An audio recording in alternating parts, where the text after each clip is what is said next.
Again, my name is Zach Powers. I'm the Artistic Director at the Writer Center, and I want to welcome you to the Writer Center's virtual craft chat series, where we talk with writers a little less about what they wrote and a little bit more about how they wrote it. And this particular virtual craft chat is in partnership with the Inner Loop, which is another great nonprofit organization here in the DC area. And this is part of their Authors Corner series. So please check out the Inner Loop. Please check out the Authors Corner. It's supporting amazing authors with publications from independent presses. So real quickly, I'm going to start off by introducing our MC for the evening, and then I will get to our honored guest author. First is Leeya Mehta, is a prize-winning poet and fiction writer. Has written a chapbook and a collection. Her work has appeared all over the place. I'm skimming and editing this as I go, so pardon my stumbles. Her work has been widely anthologized, including in the Penguin Book of Modern Indian Poets.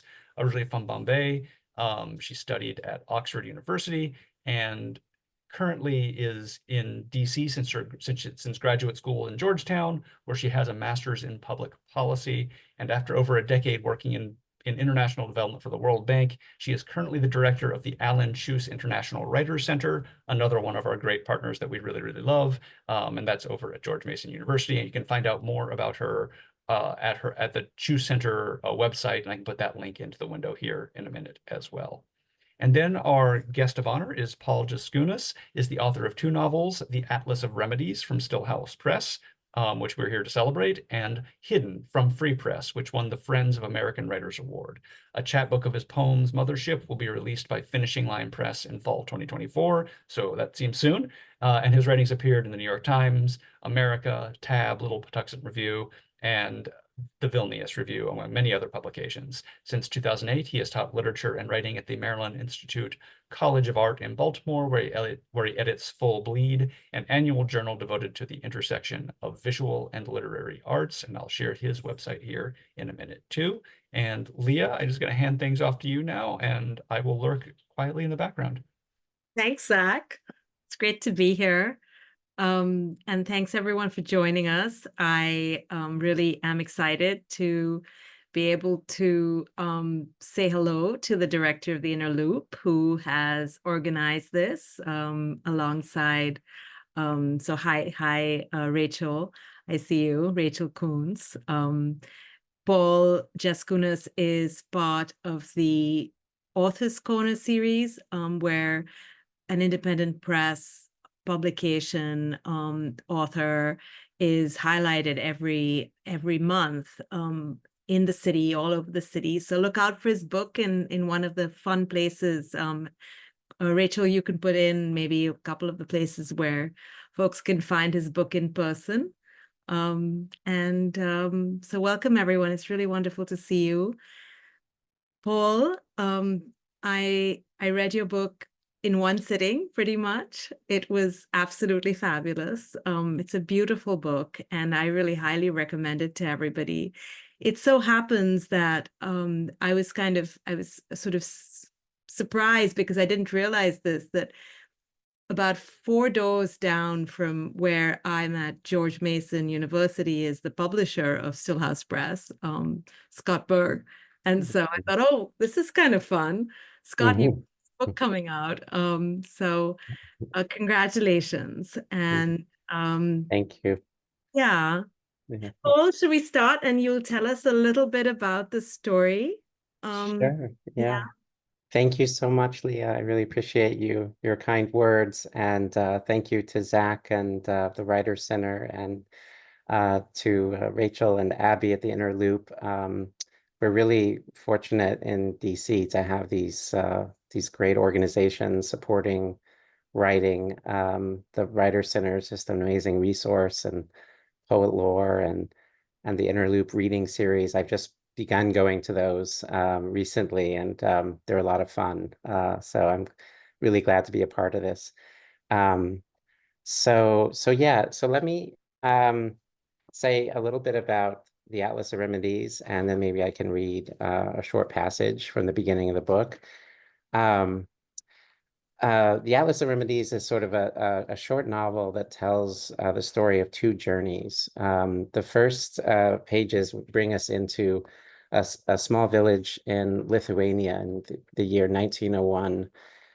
There's two children whose mother has left to establish a home for them in America, and so at some point in the book they're eager to return and to reunite with their mother. Their mother, meanwhile, is in Manhattan, living in a tenement house in the Lower East Side, and her cousin has fallen ill, very dangerously ill.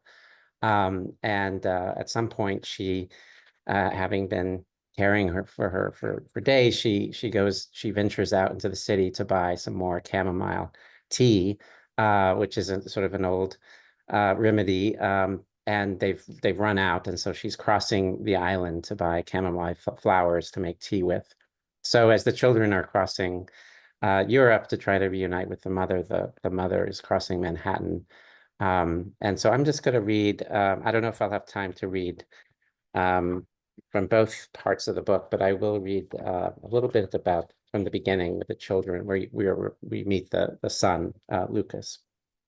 And one thing about this book, which is maybe not apparent to everyone, is that I also have a son named Lucas, and he did the little illustrations of there's a little chapter heading illustrations that he did over the past few years. Fortunately, he's in Lithuania right now, as it happens. So so where it's like 2 or 3 in the morning, so they're not joining actually. Okay, the Atlas of Remedies, chapter 1. One black dawn in the winter of 1901, the children's uncle rose to hunt. The boy in bed waited until he could no longer hear the sound of the man's boots breaking the crust of snow in the yard. Then he looked at his older sister, Ona, who slept beside him in bed. He could see her breath in the air. Their uncle had neglected to start the fire, so Lucas crept into the kitchen and, as quietly as he could, placed split logs of pine into the ashy stove. She kept on sleeping as he lit the fire and built it up fierce and hot. If he made the house warm enough, she wouldn't wake from the cold, and he could slip away unseen. He stretched and kicked the stove door closed with his bare foot. Through the grate, the flames made soft shadows leap on the wall. By their light, he could see the remnants of the uncle's breakfast, a half-eaten sausage and a hunk of black bread. He sliced these thinly with a knife and ate them together, stuffing his mouth and chewing fast as he knelt before the stove to warm himself. He watched the flames through the grate in a trance, fixing in his mind the wide orbit of the sun swinging over New York, shining upon his mother's shoulders. Holding an apple in one hand, an egg in another, his sister had explained to him the mystery of the sun being 2 places at once. Still, it wasn't easy to grasp the simultaneity of his dawn and his mother's noon. He dressed in silence in his warmest clothes, his coat and boots. Avoiding the creaky boards on the floor, he went to a high shelf and stood on a stool to reach a Jesus figurine carved from oak. Inside its hollow core, he found a small purse of leather.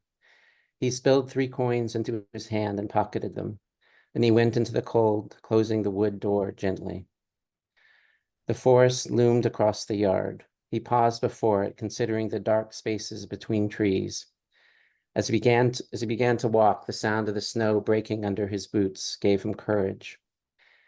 It was 4 kilometers to the village. The way would take him through long stretches of forest and marshland now trapped in ice. Tall pines with cinnamon-colored trunks held snow in their branches. Invisible creatures had inscribed the white forest floor with ink-like tracings. Elk roamed these woods, and his uncle was hunting them even now at first light, when every twig and log looked touched by the grace of a wintry god. Lucas had walked long enough to feel the cold in his toes when he heard the first shot echo through the pines. There would be a corpse in the yard tonight. The children would be expected to strip the hide and butcher the meat amid a hot glut of gore. He'd rather eat old potatoes all winter than confront the bloodied face of the elk. He pressed on, faster now. In time, he came to the bridge that crossed the frozen Marquise. Here he paused at the apex and looked down to the scrim of ice, the blur of quick water beneath, and there the sand empurpled by silt and shadow. Downstream, the river widened and fed the marsh that teemed with frogs. In summer, he'd come here once with his mother to swim. He'd been too light for the current. It would have swept him away from her, but she'd held him in the river, her hands upon his waist, under his arms. She turned him over so he could look up at her as the water sluiced around him.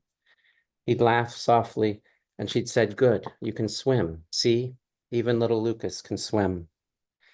He walked a long way along the white river toward the village.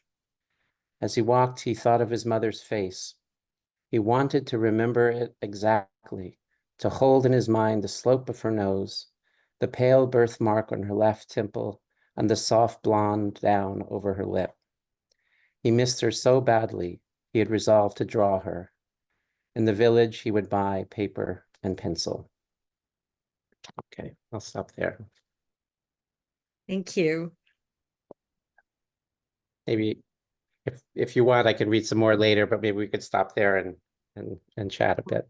Yeah, let's chat a bit about the setting and the characters in the beginning, and then we'll read a little bit from Carolina's journey, Sure. Manhattan, and then talk a little bit about the setting there as Yeah. well. Okay, sounds good. So this story is set in 1901. Mm-hmm. Tell us a little bit about the antecedents of the story, about your story, and the fact that your children now are in Lithuania, and this place that you picked, the settlement in the Baltic region with this river running by. Tell us a little bit about that, why you chose that place and setting, especially in terms of how you came upon it, whether it was early in the writing of the book at the very beginning, or if it came as you went along. Sure. The story, yeah. So, yeah, what first took me to Lithuania was on my father's side. I had grown up knowing that my grandfather was Lithuanian, and his parents had come from a small village in that country, which at that time was part of the Soviet Union. Um, when I was younger, about 20 some years ago, I had a chance to go to live there for a year, and I was in Vilnius, which is the capital city. But when I got there, and it was the winter time, and people told me, this is not the real Lithuania. This is the city. But if you really want to have real winter, you have to go to the village, to the Kaimai. So the villages there are villages in Lithuania where you feel a little bit, I mean, a lot of times foreigners who visit the country will say it's like a fairy tale, and it's, I think there are parts of Europe that are more like that, certainly. But there are still little towns in Vilnius. Of course, you can see the marks of history everywhere, if you know what you're looking at. But that there is a sense of sort of going back a little bit in time, or being out of time a little bit in some of these villages where, they're sort of nestled in the woods, these little settlements of houses.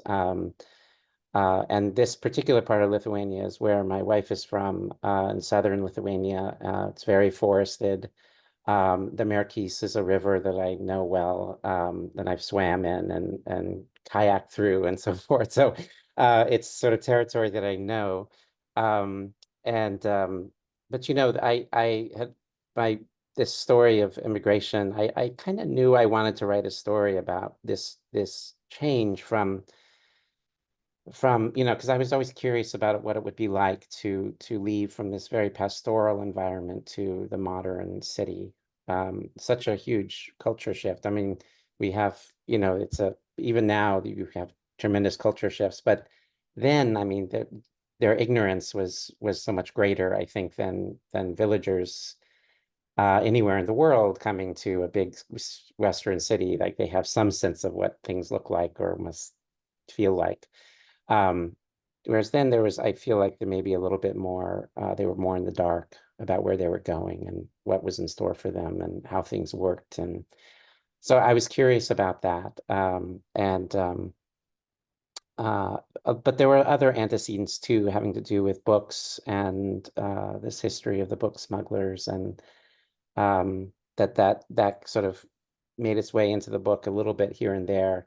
Lithuania at this time was still part of the Russian Empire, and there had been a ban on Lithuanian language printed materials, newspapers and books in Lithuania, and so there was this kind of, it's the stuff of legend now in Lithuania. These people who took it upon themselves to sort of smuggle books and newspapers across the border into the country, and spread them secretly and store them in these libraries and pass them around. And so there's a little bit of that history that's sort of in the book here and there.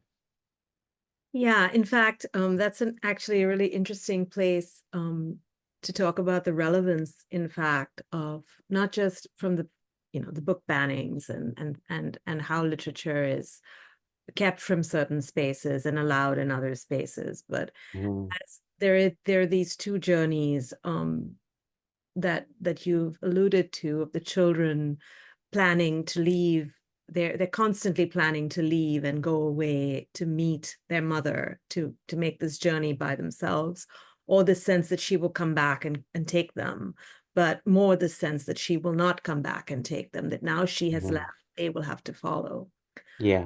But simultaneously, there is an almost I would say fable-like fairy tale story linked to the journey of the mother in Manhattan and how she moves through Manhattan, but then simultaneously how the children have the movement of through this almost underground railroad of Good Samaritans, and the sense that there is something magical about places and people who see the journey as essential to the survival of almost of their own Samaritan spirit, and that they have That's lovely. Yeah. kind of pull each other forward in this movement of people going. I was reminded a little bit of Javier Zamora's book Solito, which is a memoir.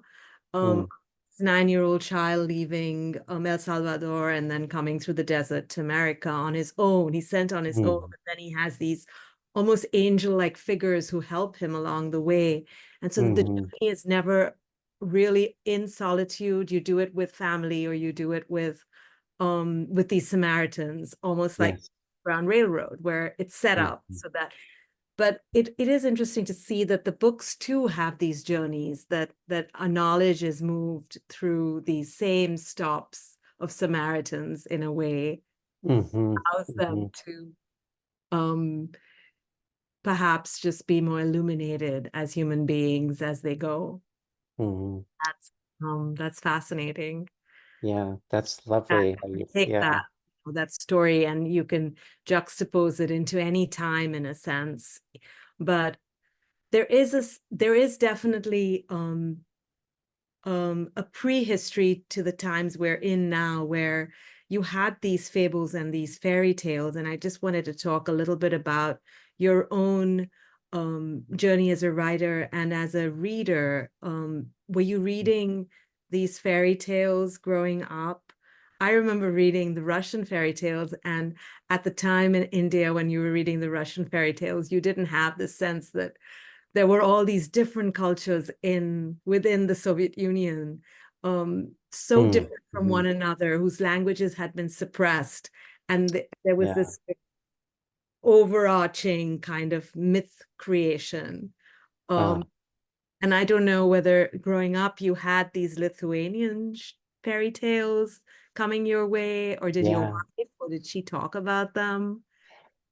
I began to learn about some of those stories when I traveled there. I really didn't have a very Lithuanian life as a child. I mean, my family, my aunt or my great grandparents, they were part of that first wave that came over at the turn of the 20th century. There's another wave that, of course, happens right around the Second World War and immediately after that. And so that generation of Lithuanian families, their children sort of established this whole network of Saturday schools that my kids went to throughout their childhood, and they had much more sort of conspicuously Lithuanian lives, right? And sort of the language was very important because it was like they were preserving the culture while it was part of the Soviet Union. So it served this really important purpose. In my family history, you know, like it was really lost and dissipated, which was what part of what fed my curiosity. So I didn't really know these tales, but I do remember reading fairy tales as a child, and I occasionally will teach them when I teach, because I teach writing classes myself, and so sometimes I will begin with fairy tales and ask the children to try their hand, or the children, the my students to write a tale, you know. And you know, it wasn't that long ago that all what we call short stories were called tales, you know. And I kind of like thinking of them like that. And I think it's good to remember that, you know, that's the tradition we're in. Yes, and I wondered if there was a moment where you said to yourself, from a craft perspective, maybe not overtly, but maybe overtly, that you would create this fairy tale like kind of structure to the story. Like it's beautifully plotted. And so we really want to know what happens to the mother, what happens to Carolina, what happens to Lucas and Ona, the brother and sister. Mm-hmm. And you're almost, you know, putting your ear to the ground to see what Yeah. here, what the reverberations will be of this choice she makes. But you don't tell it. It's not a naturalistic story. It has Right. a much more fabulous sort of quality to it. I wouldn't say it is a fable, but it has the quality of a fable. It's still very much rooted um you know, the everyday as well. You know, there's a lot of the everyday in each page. In fact, you know, you're learning a lot Mm-hmm. about the culture of the place, whether it's Manhattan or here.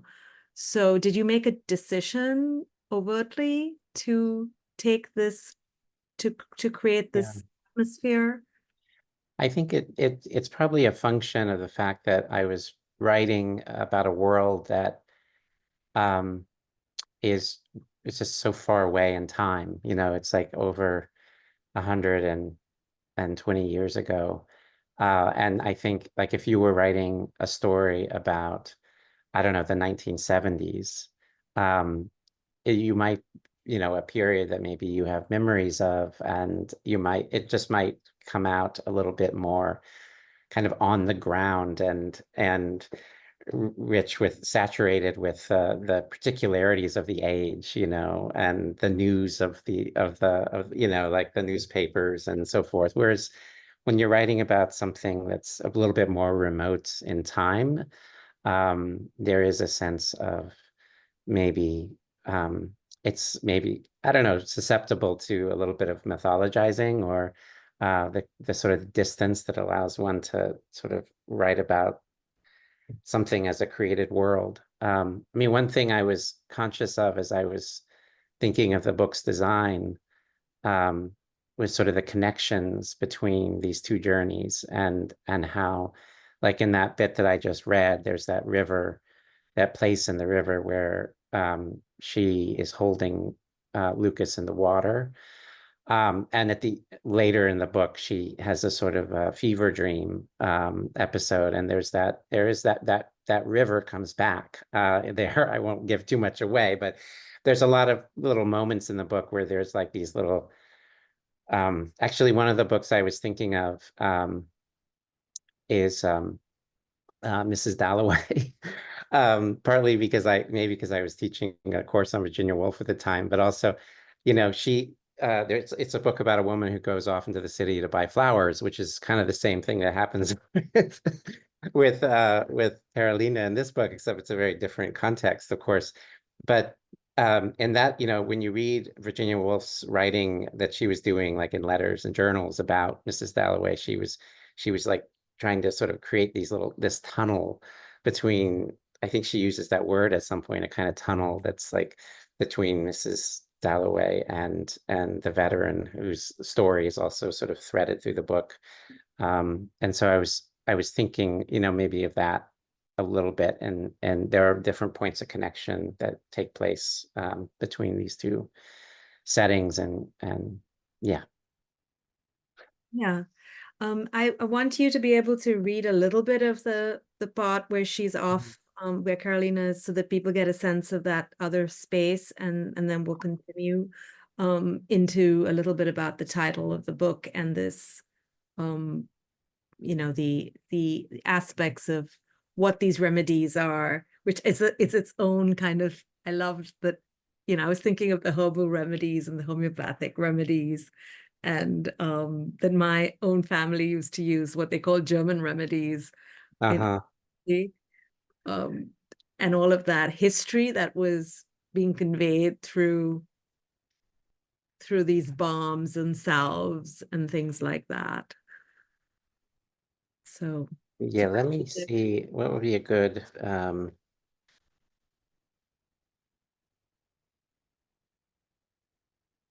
there's that scene in the bookshop where she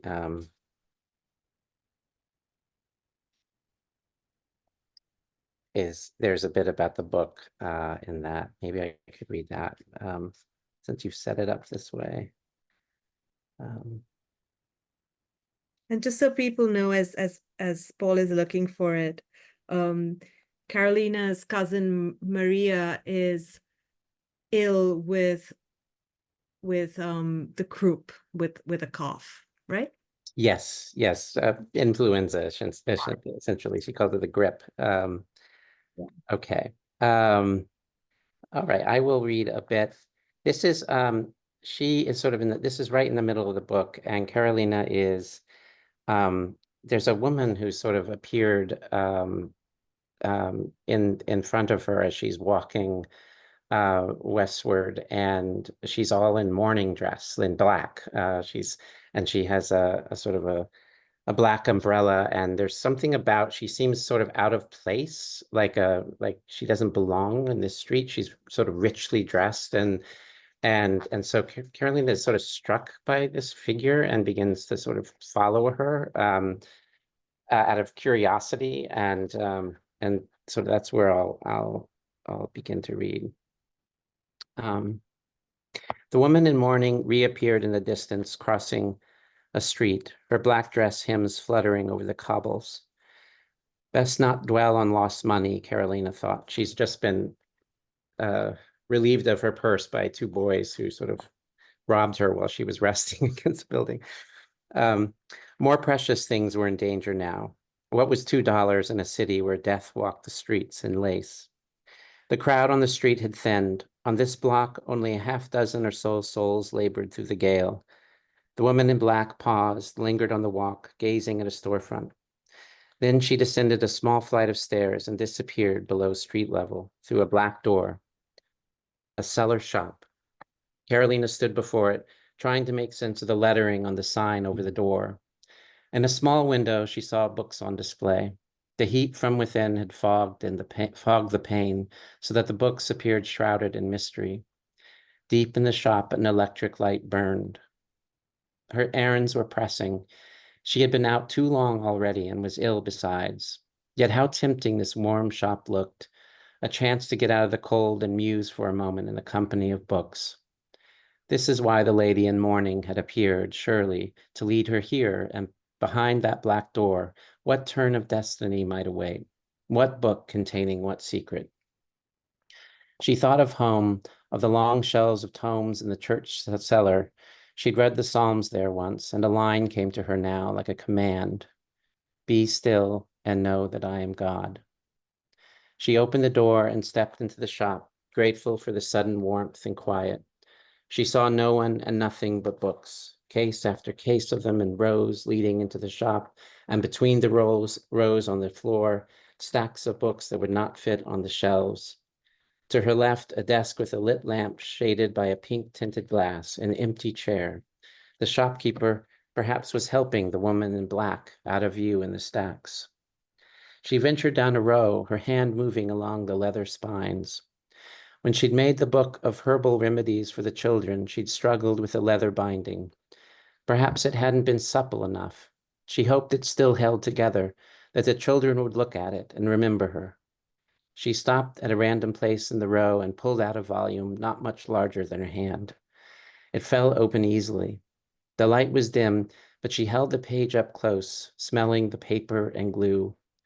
The words were in a language she did not know. A poem, that she could see, and the little black letters imprinted on the soft paper looked somehow tender. She removed her glove and slid her finger over them, as if by touching the words she might glean their meaning. Just then, the woman in black appeared at the end of the row. She studied the spines, searching, and then pulled a book into her hands and began to read. Carolina watched her, perplexed by her dark beauty. She had the urge to ask her for help, a foolish whim. What could a stranger give? A coin, a warning, a place to rest? The woman read with a hand over her mouth. Then, at the distant, muffled sound of another church bell, she closed the book and placed it on top of the other volumes on the shelf. She walked down the road toward Carolina, and as she passed, she looked her in the eye, a look of familiarity, of intimacy, as if they knew each other. Then she was gone, out the shop door. Her scent remained, though, a scent of old flowers and wool. Alone, Carolina went to pick up the book the woman had left. It fell open to a page thick with indecipherable prose on the right-hand side, and on the left an illustration, a woman in a crypt, her body shrouded in a white sheet, all of her covered but her face, which bore the expression of one lost to a dream. The knowledge came with a chill. Today she would die. It felt like certainty. She gasped, closed her eyes, and sensed that she was floating out of space and time, released of all duty at last. But outside, the hour tolled and tolled. It woke her out of her reverie. What nonsense. Carolina closed the book and headed to the door. All right, let's stop there. Thank you. Mm-hmm. Someone in the chat said, such lovely writing. It really is. Thank you. Yeah. So when you were doing your research on New York in 1901, perhaps a little easier than doing research on Lithuania in 1901. Yeah. Is that having been to some of those villages and settlements, you probably have a good sense that they haven't necessarily changed dramatically, right, over time. Perhaps, I don't know. But did you have to do a lot of research about New York at that time? Like when you charted her journey through Manhattan, is that bookstore still there? Was it there? Oh, it's not quite that precise. I suppose I did some things consciously with respect to this book. Like, one time when I was in New York, I visited the Tenement Museum, which is a really nice, interesting small museum in Lower East Side, which you can go to. Yeah, like certain things, details, like at one point she goes to the Gansevoort market, which doesn't really exist anymore, but at one time it was sort of this outdoor market, and it's of course now in a very fancy, rich place. But then again, this in Manhattan, this was sort of these were, my sense is these were kind of a little bit like the slums. But the neighborhood, like the building she lives in, it's a real mix, a stew of languages. There's a lot of, and she is unusually well educated for someone who comes from where she does, because she has this sort of mixed background. She's part Polish and There's money sort of on one side of her family that allowed her to get a more proper education. So she knows bits of Polish and Russian, and is able to communicate with lots of people from other parts of the world in New York in those languages, because yeah, it's a nice museum for sure. Yeah, that's So interesting. Yeah, mhm, so the language also matters in that to make a decision that of course her main the language that she probably spoke in the village was Lithuanian and mhm, wrote Lithuanian. So she's writing these letters back home. And so I assume that they're reading them not in Russian, but in Lithuanian. right, yeah, yeah. The letters are in the Roman alphabet, which I was in Europe recently, and it is interesting to see which are the Cyrillic alphabet and Mm, Roman. So mhm, if she was reading, if she opens an English book, she would be able to actually recognize the letters as opposed to yeah, not really have that. And so that sense of New York with all of these languages and all of these letters and perhaps not even the same written scripts. Uh, yeah, yeah, yeah. uh, But I think that's something I was thinking about in writing it, like how in where the story begins, where the children live, everything is so familiar and legible in a sense to the students, or to the kids, and it's a world they know really intimately, and they have this atlas, they have a map of where the remedies that they need to heal themselves are yes, grow and can be. But in the further west they go, and as they go into these bigger towns, things become progressively more sort of indecipherable or illegible. And of course, in Manhattan, she's always running up into these situations where she doesn't quite understand what's being said, or the language that she's looking at. So yeah, and part of that journey is finding familiar people who do speak those languages, and then that sense of awe and just joy of yes, encountering these folks who it's like a little homecoming. Yeah, it's like so yeah, a relief. Yeah. we don't have a lot of time, so I want to Mhm. ask a couple more questions about you know your philosophy as a writer.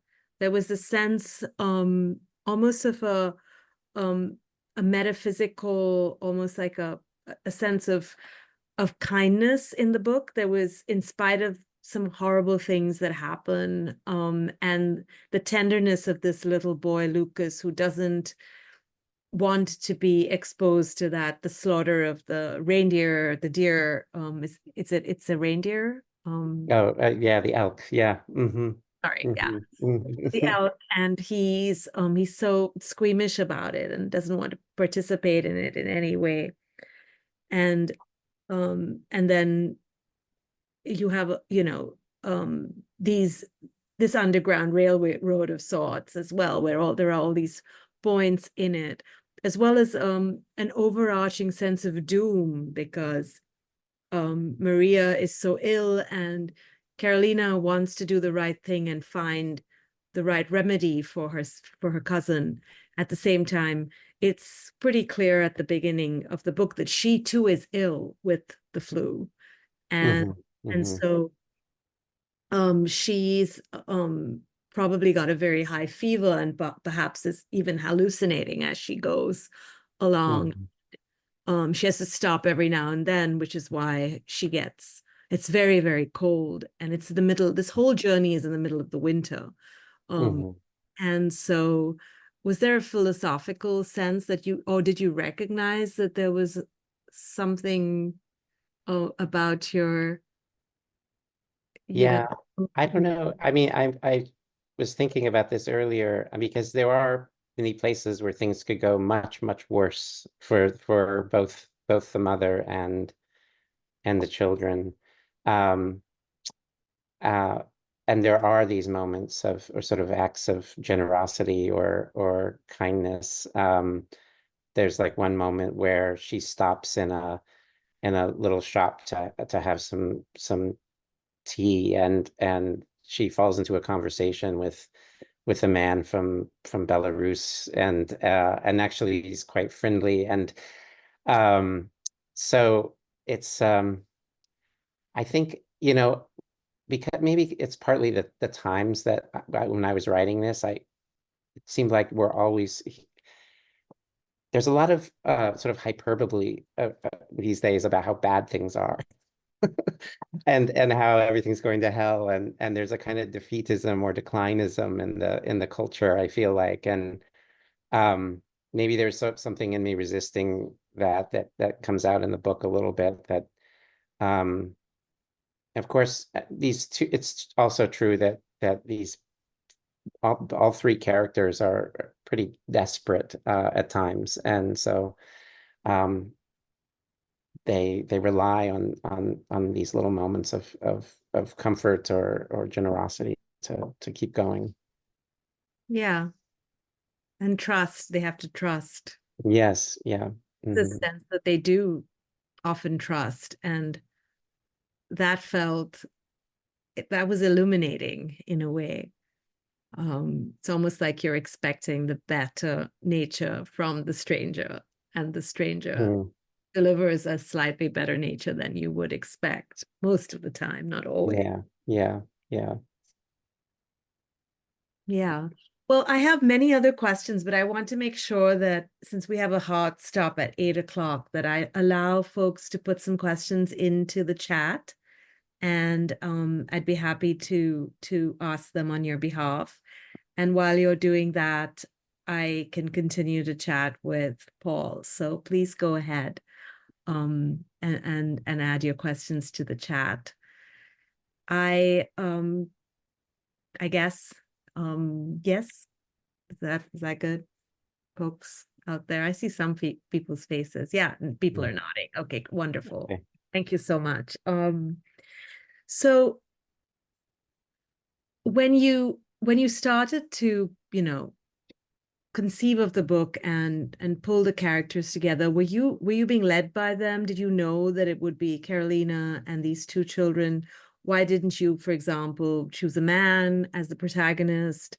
Were you aware that you were actually conveying almost a superhero, like healer, mother, explorer, going off, if you wanted to, just think about superhero is perhaps a silly, an immature way of putting it from my side, but there's, Carolina is she has all of these incredible powers in a way. She's carrying the knowledge of the healing that she's left for her children with the map, the atlas, full atlas of where things are. Yeah. How did you decide on these particular protagonists? The mother figure, if I could point to one moment, it was I had a dream, and this is maybe sounds a bit cliche, but I really did.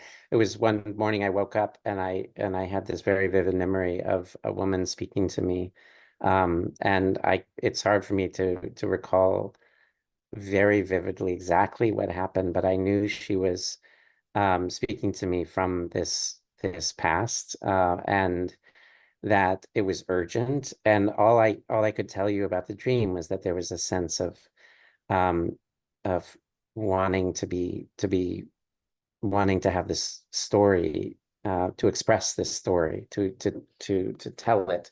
And I don't know, somehow that the feeling of that dream, I guess, more than anything else, brought me to the idea of having this mother figure, very attached emotionally to her children, but being apart from them, separated by the ocean. And so that's sort of why I wanted to write about, why the family is the way is sort of organized the way it is, and the children. um it's hard. This is one thing I would say, if this is like, if folks are wondering like what the process was like for me, it began a really long time ago. Like 20 years ago. Before I even started writing the book, there was a time where I had a job close to the Library of Congress, and I would go to after work, I would spend time in the big reading room, and I was working on one project that was sort of the main thing I was doing. But like on the side, I was like doing all this research around subjects I was kind of interested in. And at the time I was interested in this history of the book smugglers. And so I was reading about the sort of the cultural history of the Baltics, and the art of bookmaking and the history of ink. And I was pulling up all these sort of arcane books that, probably no one had looked at in years and may never look at again. And reading a bit. And did any of that sort of filter into the book? It's hard to say, but I think they kind of created a kind of desire or curiosity about this world, because and so years later, when I did sit down to begin to write the story, it was kind of in the background. It was sort of a resource there but it wasn't something that was immediate. So I guess I would say, it's like it was a slow burn kind of book for me. Yeah. Um, I sort of drifted away from your question initially, but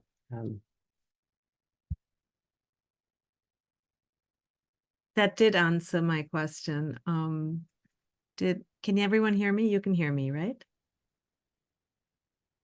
Paul, can you hear me?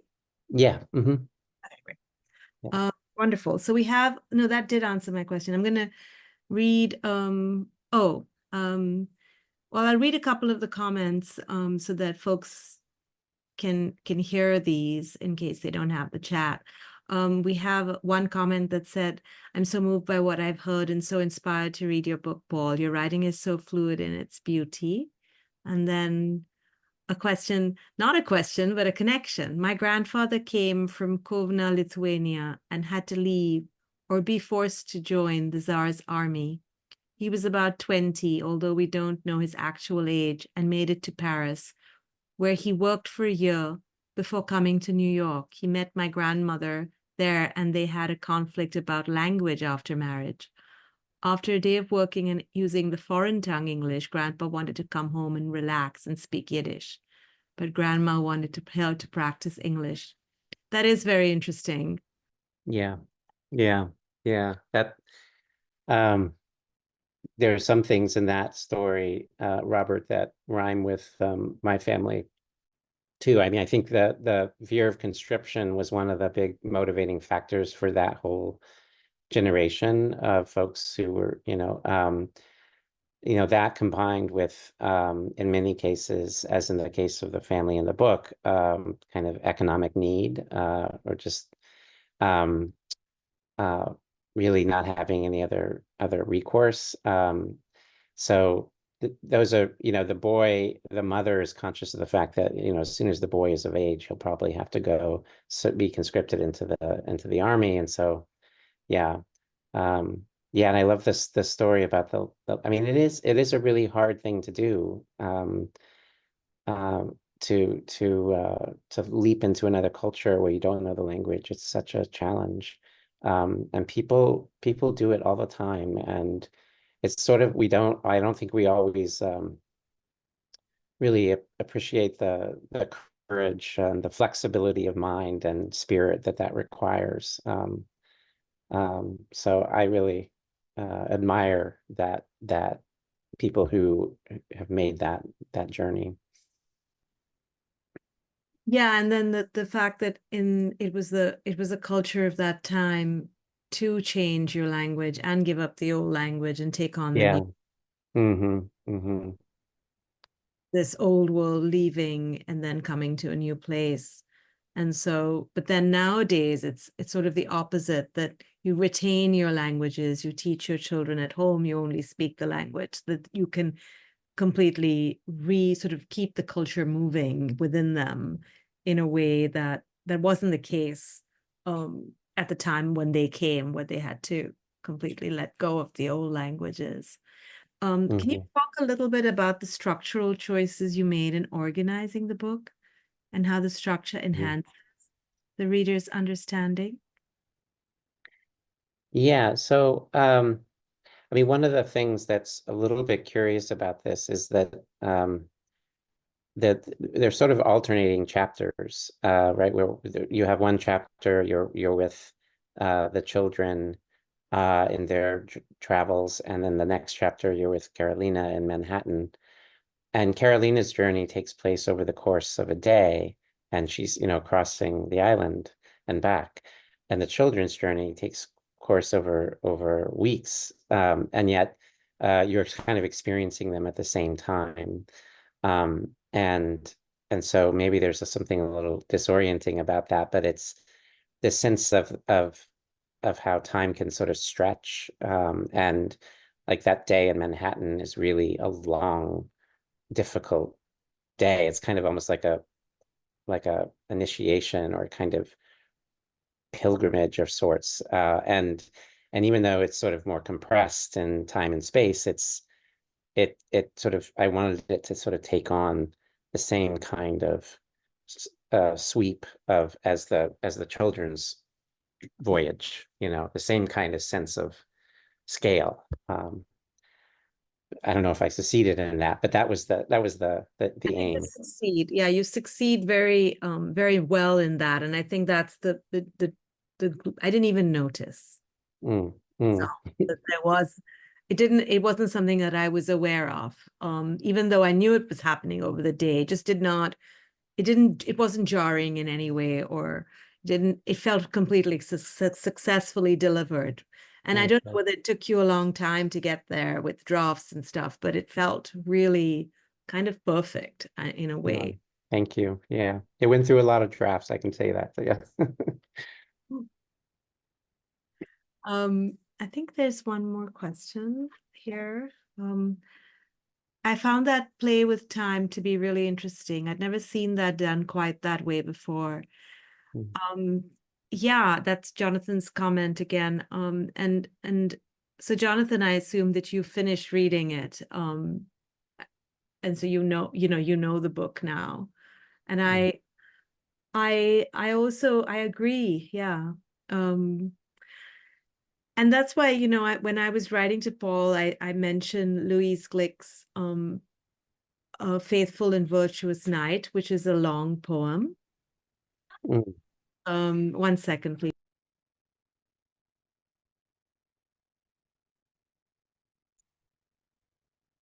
I'm so glad you recommended that collection to me. Oh, Sorry. So yes, did you want to talk a little bit about it? About oh, I just got the collection. I didn't know. I mean, I've read another one of her collections, Oh, but sorry. not Yeah, yeah. not that one. Yeah, no, of Um, course. Yeah. So anyway, so it's about two siblings and they're in the state of um, of movement with something happening with their parents. And also time stretches and compresses in this incredible way. And that's yeah, the reason why I thought about your book being having interesting. that. Mhm, They're very different. They're not the same at all, but at the same time, that compression and that stretching of time worked really wonderfully, like yeah, very beautifully. mhm. I'm sorry about the disturbance. My That's okay. That's okay. trying to get out of the house and couldn't find the keys. Yeah. Yeah. Yeah, I ordered a copy of that. I now have a copy of that collection. I was reading the first few poems the other night, and it was really amazing work. I I stopped before I got to that long poem, the title poem. So I'm really eager to read it. The one thing I would say is that one of the things that while I was sort of in the last throes of this book, I also began writing poetry myself, and that has been such a a great thing, I feel like, for me personally. I mean, not it's just been kind of a pleasure, that I wish I'd found as a writer earlier. Um, it's something I maybe did when I was like an adolescent, but I hadn't really put my hand and my head to it since then. But yeah, it's just even if I would, I would recommend it to any prose writer to just throw yourself into that pool once in a while and try to swim and see how it feels. Indeed. Yeah, I thought you were always a poet. I got that impression, but you have a new collection coming out. When is it coming out? Do you want to tell everyone about it? Oh, it's supposed to come out at the end of September, like September 25th or around there. What is Yeah, it called? it's called Mothership, and it's the title of the poem is the title of a painting by Catherine Bradford, which I wrote a poem about. Um, and um, and she very kindly gave us permission to use the painting on the cover. Mhm. So yeah, it's coming out from Finishing Line Press. Wonderful. So, Well, we're out of time, unfortunately, which I'm kind of disappointed because I felt like we could go into the next part, which would be mhm, poetry and prose and more readings. But hopefully mhm. you could remind everyone of when you're going to be reading next, and we can have folks come out and see the Inner Loop's going to be out on Tuesday. If you want to come to Shaw's Tavern at 7:30 and join us there, and we can keep talking. And Paul, when Mhm. will you be reading in person next, or? Yeah, I'm scheduled to read at that gathering next Tuesday at Shaw's Tavern, and I'm going to read a couple of poems. That's my plan. So I'm looking forward to that. I'm looking forward to hearing the other readers too. So Yes, wonderful. And as always, thank you to the Inner Loop, but also to the Writers Center. We've done so many wonderful things here, and it's it was the first place I ever came in Washington, and I love how all of our different organizations collaborate together. We're sort of the same community doing different things in different areas and coming together at times like this. So this is one of our very favorite spaces, and we hope you return very soon. Thank you so much, Zach. I've mhm, really enjoyed this chat, Paul. Thank you so mhm. much. Thank you, Leah. Thank you, Thank Zach. Mhm. and congratulations on this wonderful book. Thanks so much. Yeah, thanks everyone for coming.